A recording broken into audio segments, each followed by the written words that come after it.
Well, French cheese is popular, no doubt, but it cannot solve France's economic problems. Well, for more on that, we're joined by Carsten Brzeski. He's the chief economist at ING-DiBa Bank. Welcome on our show.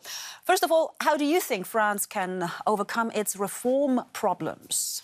I think with an unprecedented political will to get out of the misery, and we haven't seen the political will yet. So what they need to do is reform the labor market, increase their retirement ages, and make the country competitive again. Because if you look at international rankings, really France ranks somewhere, I think, between Moldavia and Macedonia when it comes to international attractiveness for investors, and that is the big problem. But let's talk about reforming the labor market, because here, in particular, the unions have to go along, and we've heard also in the report, and we know that the French unions, they're quite strong, and they can be quite stubborn as well.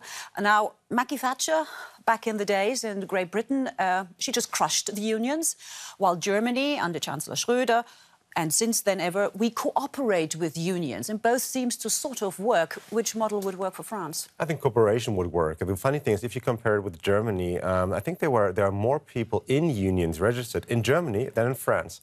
But the thing is that the French unions are much more stubborn.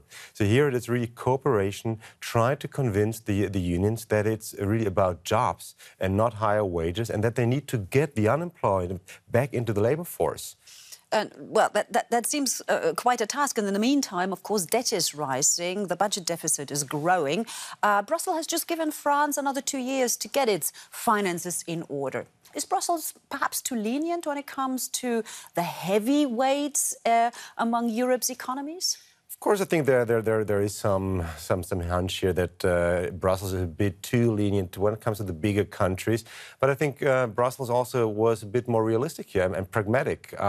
Then a bit more realistic than when it comes to the smaller countries, because I think Brussels and the rest of the European Union is afraid that populism, that nationalism will gain more power in France. And the thing is, if France really, the government really wants to implement more reforms right now, it's going to cost growth initially.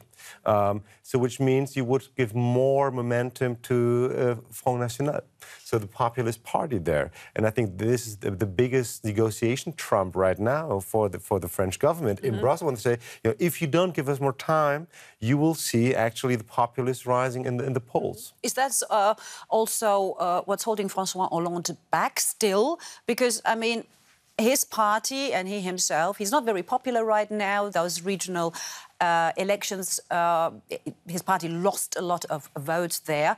But now, what else is there to lose for him? Why can't he say, all right, I'm in this situation now I'm doing it anyway, unpopular or not? I think that should be the right choice for him. And actually have a look at how Chancellor Gerhard Schröder did it back in the early 2000s in Germany. He was also standing with his back against the wall, nothing to lose. And I think that is the same for Hollande right now. He has nothing to lose. So go out, do these reforms, and try to do the best for your country. All right. Carsten Brzeski, thank you so much for being here today.